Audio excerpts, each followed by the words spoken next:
जो व्यक्ति मौन की गहराई को समझ लेता है वो संसार की हर आवाज को सुन सकता है, क्योंकि मौन सिर्फ शब्दों की अनुपस्थिति नहीं बल्कि आत्मा का संगीत है। आज की इस कहानी में हम जानेंगे क्यों महान गुरुजन कहते हैं, कम बोलो, गहराई से सुनो और मौन में परम आनंद खोजो। क्योंकि मौन जब बोलता है तो संसार थम जाता है, दिल सुनता है और आत्मा जवाब देती है। तो चलिए दोस्तों, आज हम चलते हैं उस प्राचीन नगरी की ओर जहां एक गुरु ने अपने शिष्यों को मौन की वो शिक्षा दी जिसने उनके जीवन की दिशा ही बदल दी। तो चलिए कहानी की शुरुआत करते हैं। दोस्तों, बहुत समय पहले की बात है। एक नगरी में एक गुरुवर जंगलों के बीच अपनी कुटिया बनाकर रहा करते थे। आसपास बहुत ही शांत और अच्छा वातावरण था। वहां जो कोई भी जाता था वह अपना दुख भूल जाता था। उस वातावरण की शांति में मन को एक असीम शांति प्राप्त होती थी, जिस कारण जो भी कोई वहां अपने दुख लेकर जाता वो उसे भूल जाया करता। एक दिन गुरुवर अपने कुछ शिष्यों को उपदेश दे रहे थे। वे कह रहे थे, हमें अत्यधिक कम बोलना चाहिए। हमारे पास 2 कान और 1 मुंह है। इसका अर्थ ये है कि हम जितना बोलते हैं उसका 2 गुना हमें सुनना चाहिए, और यही प्रकृति भी चाहती है। इसलिए उसने हमें इस रूप में ढाला है। इसलिए इस प्रकृति ने हमें 2 कान और 1 मुंह दिया है। तुमने देखा होगा कि इस प्रकृति में जिस भी पदार्थ की संख्या अत्यधिक है उस पदार्थ की कीमत उतनी ही कम है, और जो पदार्थ बहुत कम है उसकी कीमत उतनी ही ज्यादा है। और यही नियम हमारी जीभ पर भी लागू होता है। हम जितना कम बोलेंगे लोग हमारी बातों को उतना ही गहराई से समझेंगे, हमें उतनी ही गंभीरता से लेंगे। वो हमारी बात सुनेंगे, समझेंगे और हमारी इज्जत भी करेंगे। उन गुरुवर की ये बात सुनकर उन सभी शिष्यों में से एक शिष्य खड़ा हुआ और उसने उन गुरु से कहा है, हे गुरुवर, आपकी बातों को बीच में काटने के लिए क्षमा चाहता हूँ, लेकिन मेरा एक प्रश्न है, क्या मैं आपसे पूछ सकता हूँ? इस पर गुरुवर कहते हैं, अवश्य पूछो, क्या पूछना चाहते हो? तभी शिष्य कहता है, हे गुरुवर, यदि हम कम बोलेंगे तो हमारी बात सामने वाला किस तरह समझ पाएगा? इस पर गुरुवर कहते हैं, तुम क्या कहना चाहते हो? तभी वो शिष्य गुरुवर से कहता है, गुरुवर, मान लीजिए कि मुझे किसी को उपदेश देना है और मैं उस उपदेश को थोड़ा ही बताता हूँ, अर्थात कम बोलता हूँ, तो भला वह उपदेश उन लोगों को किस तरह से समझ में आएगा? और यदि मैंने उनसे कम शब्द कहे, कम बातें कहीं और उन लोगों को वह बात समझ नहीं आई तो वो लोग मुझे गलत समझेंगे, या फिर यह भी हो सकता है कि वो लोग मेरी बातों का गलत मतलब निकाले। और हमने अक्सर अपने आसपास यह भी देखा है कि जब भी कोई झगड़ा करता है, मारपीट करता है, ऐसे समय पर जो व्यक्ति शांत रहता है, कम बोलता है, लोग उसे डरपोक समझते हैं, उसे मारते पिटते हैं, उसे डरपोक समझकर उसका उपहास करते हैं, अपशब्द कहते हैं। लेकिन वह कम बोलने वाला व्यक्ति उनसे कुछ नहीं कह पाता। इसीलिए हे गुरुवर, तो ऐसे समय पर भी क्या हमारा शांत रहना उचित होगा? तभी गुरुवर मुस्कुराने लगे और अपने उस शिष्य से कहते हैं, मैं तुम्हें एक कहानी सुनाता हूँ। इस कहानी के जरिए तुम्हें तुम्हारे सभी सवालों के जवाब मिल जाएंगे। इस कहानी को बड़े ही ध्यानपूर्वक सुनना और इसे समझने का प्रयास करना। बहुत समय पहले की बात है। एक छोटा सा राज्य था। उस राज्य का राजा अत्यधिक धनवान था। उसके पास किसी चीज की कोई कमी नहीं थी। उसका परिवार, उसका राज्य समृद्ध था। प्रजा अपने राजा से बहुत खुश थी। प्रजा हमेशा अपने राजा का गुणगान किया करती थी। एक दिन वो राजा भरे राज्य दरबार में ये ऐलान करता है, जो भी व्यक्ति मेरे मन की बात मुझे साफ और स्पष्ट तौर पर बता देगा, मैं उसे 100 सोने के सिक्के इनाम में दूंगा। राजा का ये ऐलान पूरे राज्य में फैल गया।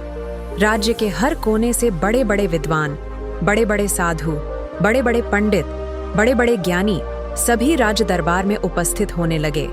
कोई कहता, हे राजन, आप बहुत धनी हैं, तो कोई कहता, आप बहुत विद्वान हैं। कोई उनकी राज्य की प्रशंसा करता, तो कोई उनकी वीरता की गुण गाता। कोई उनकी प्रजा के बारे में कहता, तो कोई उनकी ज्ञान की बातें करता। लेकिन सभी की बातें सुनकर राजा केवल एक ही बात कहता था, नहीं, इनमें से कोई भी बात मेरे मन में नहीं है।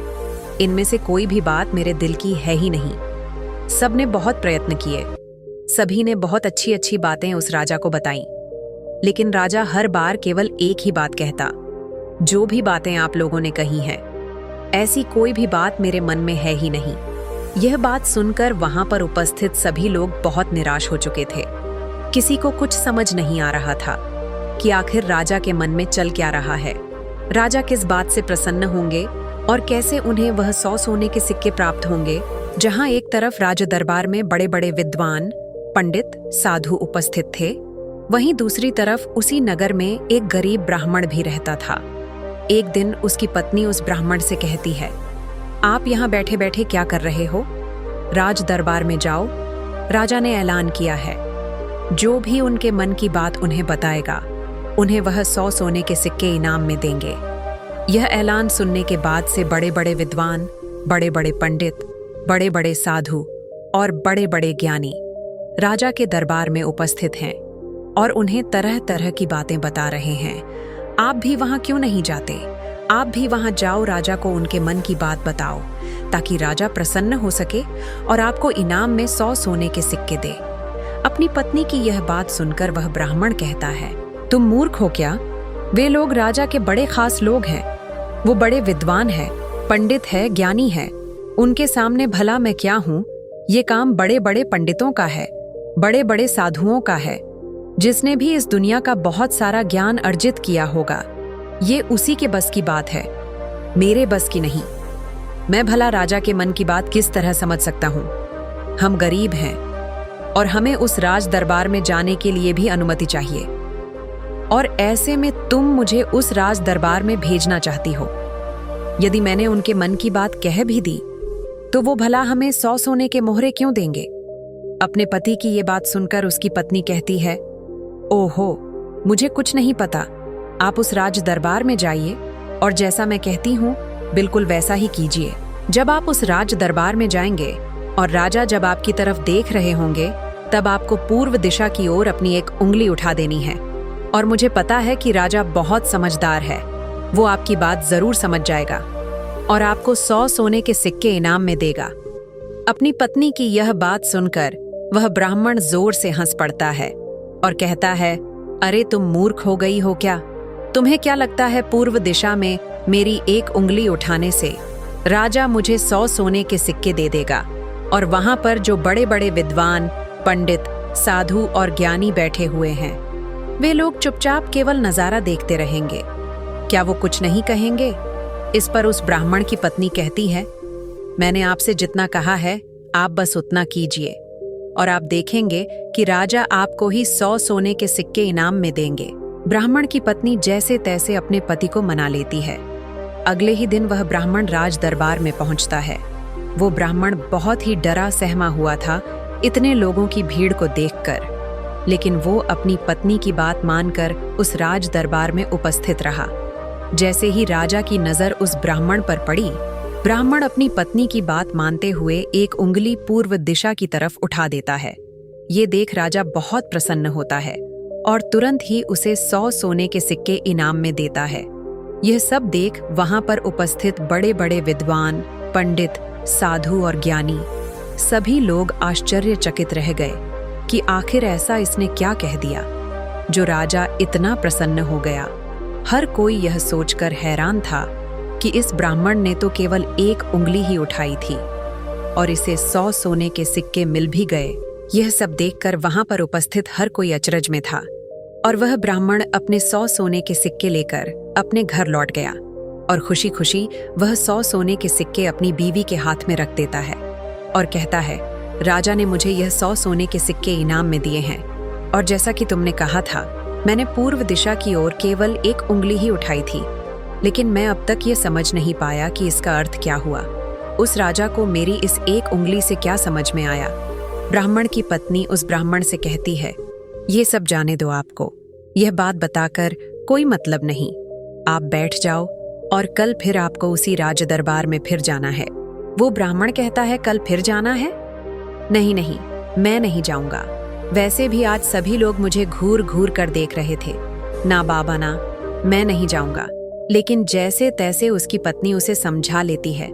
अगले दिन ब्राह्मण एक बार फिर तैयार होता है और अपनी पत्नी से पूछता है, अच्छा बताओ, आज मुझे क्या करना है? तभी उस ब्राह्मण की पत्नी कहती है, आज आपको पश्चिम दिशा की ओर अपनी एक उंगली उठानी है। वह अपनी पत्नी की बात मानकर फिर से एक बार राज दरबार पहुंच जाता है। जैसे ही राजा की नजर उस पर पड़ती है, वह ब्राह्मण अपनी एक उंगली पश्चिम दिशा की ओर उठा देता है। यह देख राजा एक बार फिर प्रसन्न हो जाता है।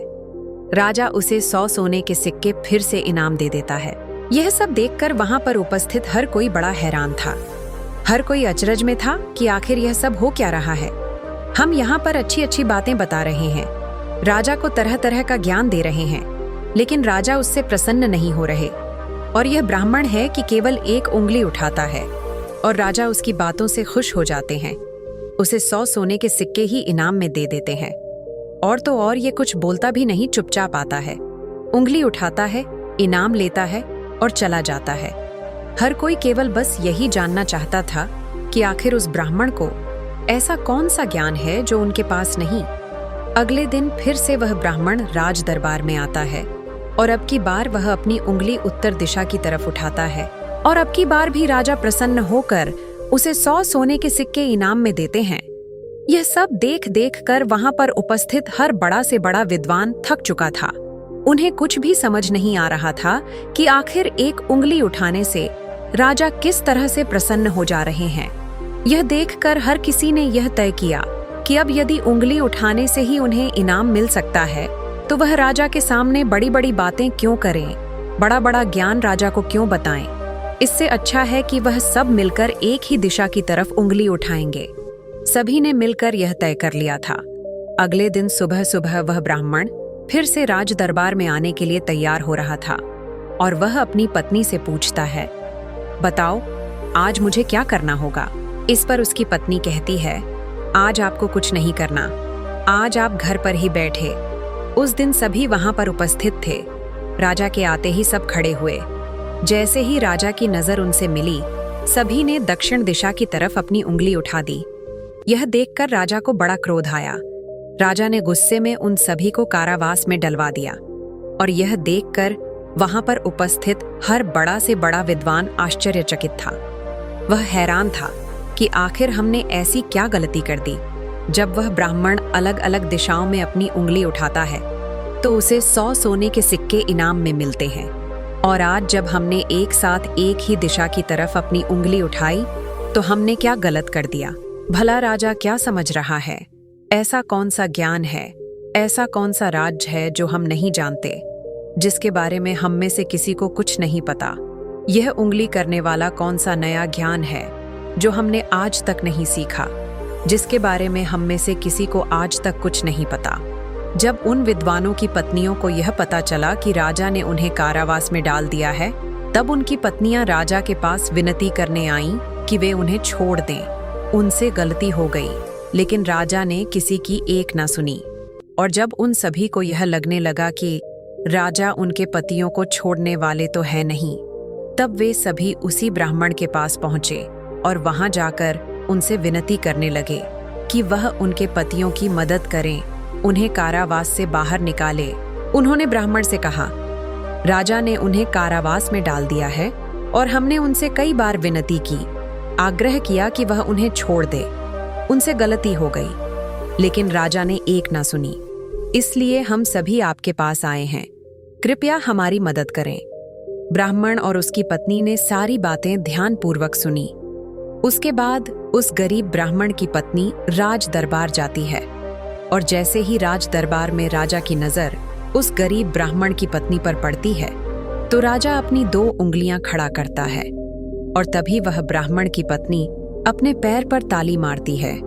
यह देखकर राजा तुरंत ही अपने अधिकारियों को आदेश देता है, जाओ उन सभी को कारावास से बाहर निकालो। यह सब देखकर वहां पर जो उपस्थित पंडित थे, उनकी हैरानी का कोई ठिकाना नहीं रह गया था। उन्हें यह समझ ही नहीं आ रहा था कि आखिर यह कौन सी विद्या है, यह कौन सा ज्ञान है। कभी वह ब्राह्मण 1 उंगली उठाता है तो कभी राजा 2 उंगलियां उठाता है और कभी यह ब्राह्मण की पत्नी अपने पैरों पर ताली पीटती है। आखिर यह सब चल क्या रहा है? सभी मिलकर यह तय करते हैं कि इसका जवाब तो हमें वह गरीब ब्राह्मण ही देगा। इसलिए सभी मिलकर उस गरीब ब्राह्मण के घर पहुंचते हैं और उन सभी पंडितों में से एक पंडित उस गरीब ब्राह्मण से कहता है, आप ही हमें बताइए, यह कौन सी विद्या है जो हम नहीं जानते? आपको भला राजा ने इतनी बार इनाम क्यों दिया? और जब हमने एक दिशा में उंगली उठाई तो हमें कारावास में डाल दिया, और जब हमारी पत्नियां हमें छुड़ाने आईं, उन्होंने राजा से विनती की, राजा से आग्रह किया कि वह हमें छोड़ दें, लेकिन राजा ने उनकी एक न सुनी। और जब आपकी पत्नी उसी राज दरबार में आती है तो उनके केवल एक इशारे पर राजा हमें कारावास से छोड़ देता है।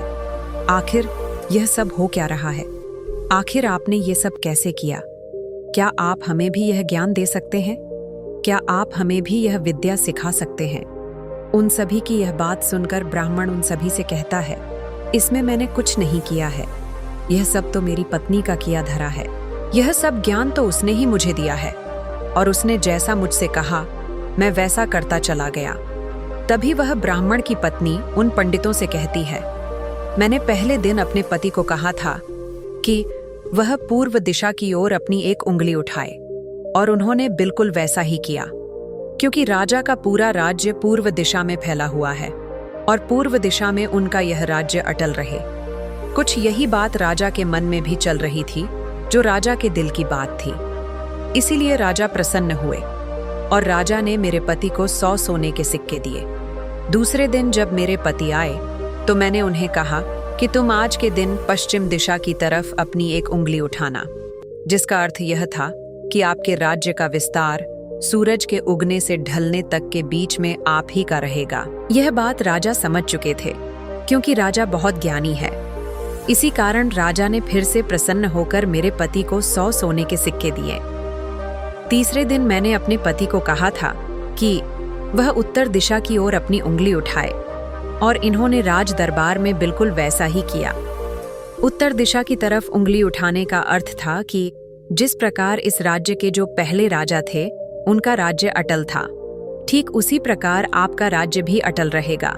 और यह बात भी राजा के मन की ही थी, जिस कारण राजा ने प्रसन्न होकर उन्हें 100 सोने के सिक्के इनाम दिए। लेकिन चौथे दिन जब मेरे पति तैयार होकर राज दरबार के लिए निकल रहे थे, तब मैंने इन्हें मना कर दिया, क्योंकि मैं जानती थी अब आगे हमें कोई भी सोने के सिक्के नहीं मिलने वाले।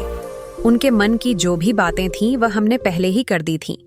लेकिन उसी वक्त आप लोगों की मूर्खता के कारण आप सभी ने दक्षिण दिशा की तरफ उंगली उठा दी, और इधर तो राजा रावण का राज्य चला गया, उसे मार दिया गया था। इसलिए राजा ने इसे एक गलत निर्देश समझा, एक गलत संदेश माना, और आप सभी को कारावास में डाल दिया। तभी उन सभी पंडितों में से एक पंडित कहता है, यह सब तो ठीक है, लेकिन आपने हमें बाहर कैसे निकाला, जबकि राजा ने तो हमें बाहर निकालने से मना कर दिया था। तभी वह ब्राह्मण की पत्नी कहती है, जब मैं राज दरबार पहुंची तो राजा ने 2 उंगली उठाई, और मैं उनका संदेश समझ चुकी थी। इसलिए मैंने अपने हाथों से अपने पैरों पर ताली पीटी, जिसका अर्थ यह था कि ये तो केवल जानवर के जैसे हैं, ये केवल खाने वाले हैं। राजा का अर्थ ये था कि जानवर 2 प्रकार के होते हैं, सिंग वाले और बिना सिंग वाले, और मेरे ताली पीटने का अर्थ था ये तो बिना सिंग वाले हैं और इनसे आपको कोई नुकसान नहीं, ये तो केवल खाने वाले जानवरों में से हैं, ये आपको कभी भी नुकसान नहीं पहुंचा सकते। और इसी कारण राजा ने आप सभी को कारावास से बाहर निकाल दिया। इतना कहकर उन गुरु ने अपनी यह कहानी यहीं पर समाप्त कर दी, और आगे वो अपने शिष्यों को उपदेश देते हुए कहते हैं, हम कम से कम शब्दों में भी किसी को बड़ा से बड़ा ज्ञान दे सकते हैं। इससे यह भी साबित होता है कि हम कम से कम शब्द बोलकर अपना ज्ञान किसी को भी समझा सकते हैं। लेकिन यहाँ पर एक बात और समझने वाली है, जो ज्ञान अर्जित कर रहा है, जिसे हम यह ज्ञान दे रहे हैं, वह अभी उस ज्ञान को समझने वाला होना चाहिए, ज्ञानी होना चाहिए। तभी तो ज्ञान देने का हमारा मकसद पूरा हो सकेगा। अन्यथा हम चाहे कितने भी शब्द बोले, उसे कितना भी समझा ले, उसे कितना भी ज्ञान क्यों न दे दे, हमारा मकसद कभी पूरा नहीं हो पाएगा, क्योंकि वो हमारी बातें कभी समझ ही नहीं पाएगा। वो तो एक जानवर की तरह होगा, जिसे ज्ञान देकर हमारा कोई लाभ नहीं होगा। अज्ञानी को ज्ञान देकर हमें कोई लाभ नहीं।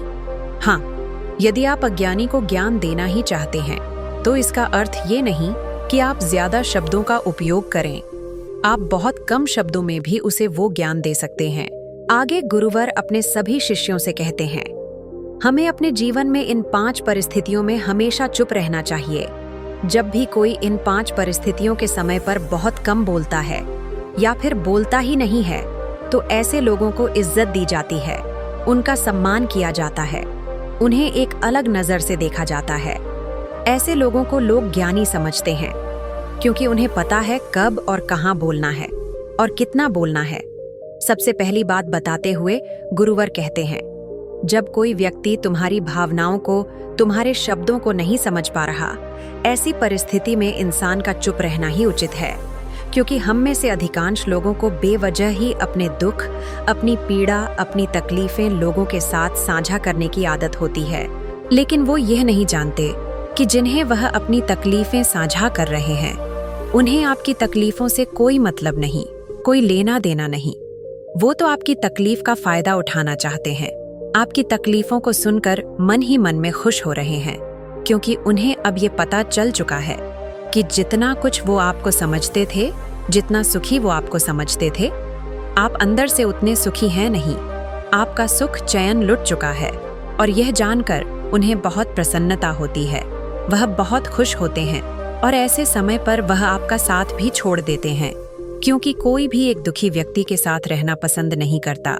इसलिए जब भी ऐसी कोई परिस्थिति आए, जब आपको लगे कि मुझे अपनी भावनाओं को, अपने शब्दों को किसी के साथ साझा करना चाहिए, तो ऐसे समय पर आप अपने कुछ करीबी, खास परिवार के सदस्य हों या फिर कुछ ऐसे खास मित्रों से अपनी बात साझा कर सकते हैं जिन पर आपको पूरा भरोसा हो।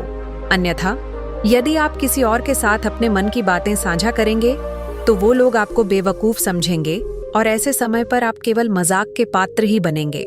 दूसरी जगह जहां पर हमें चुप रहना चाहिए, जब हमें किसी विशेष मौके के बारे में अधूरी जानकारी हो, किसी विशेष घटना के बारे में जब हम नहीं जानते, हमें अधूरा ज्ञान हो, तो ऐसे मौके पर हमेशा चुप रहना चाहिए। हम में से अधिकांश लोगों को यह शौक होता है कि वे अपने ज्ञान का प्रदर्शन करें, लेकिन आपने देखा होगा कि उन्हें उस विषय के बारे में अधूरा ज्ञान होता है, जिस कारण वो हर समय लोगों के बीच मजाक का पात्र बनते हैं। लोग उनकी खिल्ली उड़ाते हैं, उनका मजाक बनाते हैं, और ऐसे व्यक्तियों को लोग कभी गंभीरता से नहीं लेते। जो भी बातें हमने इधर उधर से सुनी हैं, जिनका हमें ज्ञान नहीं है, उन बातों को हमें कभी भी दूसरों को नहीं समझाना चाहिए, ना ही अपनी बातों को दूसरों से मनवाना चाहिए। आगे गुरुवर अपने शिष्यों को तीसरी बात बताते हुए कहते हैं, जब कोई इंसान किसी दूसरे व्यक्ति की बुराई कर रहा हो, तो ऐसे समय पर तुम्हें चुप रहना चाहिए, क्योंकि ऐसा व्यक्ति कभी किसी का नहीं होता। तुम जिस नकारात्मक बातों का हिस्सा बनने जा रहे हो, वो नकारात्मक बातें तुम्हारे मन में प्रवेश करती चली जाएंगी और धीरे धीरे यह नकारात्मक बातें तुम पर हावी होने लगेंगी, और फिर तुम भी उसी की तरह नकारात्मक बातें सुनने लगोगे, सोचने लगोगे और करने लगोगे। इसीलिए कभी भी इन चीजों का हिस्सा ना बने, क्योंकि जो व्यक्ति तुम्हारे सामने किसी तीसरे व्यक्ति की बुराई कर रहा है, ऐसा जरूरी नहीं कि वह तुम्हारी बुराई उस तीसरे व्यक्ति के सामने ना कर रहा हो। ऐसे व्यक्ति कभी किसी के नहीं होते, वो पीठ पीछे एक दूसरे की बुराई करते ही रहते हैं। इसलिए जब भी कोई व्यक्ति तुम्हारे सामने किसी तीसरे व्यक्ति की बुराई कर रहा हो, तो तुम्हें उसकी बातें केवल ध्यानपूर्वक सुननी है, लेकिन उस पर कोई भी प्रतिक्रिया नहीं देनी। आगे वह गुरुवर अपने शिष्यों को अगली बात बताते हुए कहते हैं, जब कोई व्यक्ति तुम पर गुस्सा कर रहा हो, तुम पर चिल्ला रहा हो, तुम्हारा अपमान कर रहा हो, तुम्हें अपशब्द कह रहा हो, ऐसे समय पर तुम्हें शांत रहना चाहिए, चुप रहना चाहिए, क्योंकि तुम्हारे मौन से बड़ा और कोई हथियार नहीं। तुम चुप रहकर उसके सभी सवालों का जवाब दे सकते हो, और तो और तुम चुप रहकर उसके गुस्से को शांत करने में उसकी मदद भी कर सकते हो, और ऐसा करने से तुम इस परिस्थिति को और बिगड़ने से बचा सकते हो। और देखना, जब गुस्सा करने वाला व्यक्ति शांत होगा, जब उसका गुस्सा शांत हो जाएगा, तो उसे अपनी गलती का एहसास भी होगा और वह तुमसे माफी भी मांगेगा। इसलिए तुम्हें ऐसे जगहों पर चुप रहना चाहिए, किंतु तुम्हें हर जगह पर चुप भी नहीं रहना चाहिए। जब तुम्हें लगे कि कोई व्यक्ति गलत कर रहा हो, तो उसका विरोध करो, शांत मत रहो, क्योंकि यदि तुम ऐसी परिस्थिति में चुप रहोगे, तो वह तुम्हें कमजोर समझेगा तुम्हें डरपोक समझेगा और तुम्हारे इस कमजोरी का फायदा भी उठाएगा। गुस्से का यह जो तरीका है, यह केवल अपनों के साथ ही अच्छा है, जैसे तुम्हारा परिवार, सगे संबंधी, तुम्हारे खास मित्र। लेकिन हर इंसान के सामने तुम्हें ऐसे नहीं रहना चाहिए। यदि तुम्हारे साथ कोई गलत कर रहा हो तो इसका जवाब तुम्हें उसे अवश्य देना चाहिए।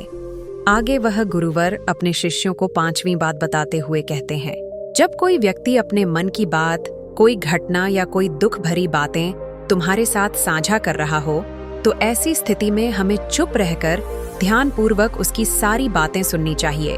आपने तो देखा ही होगा, जब हम अपनी परेशानी किसी के साथ साझा कर रहे होते हैं, उसी वक्त हमारा कोई ऐसा मित्र या फिर कोई ऐसा सगा संबंधी अवश्य होता है जो हमारी बात पूरी करने से पहले हमें समाधान देना शुरू कर देता है। और जब कोई ऐसा करता है तो हमारे मन में क्रोध उत्पन्न होता है। हम उस व्यक्ति से बात तक करना पसंद नहीं करते, जबकि ऐसी परिस्थिति में हमें शांत रहना चाहिए, क्योंकि सामने वाला हमसे यही उम्मीद करता है।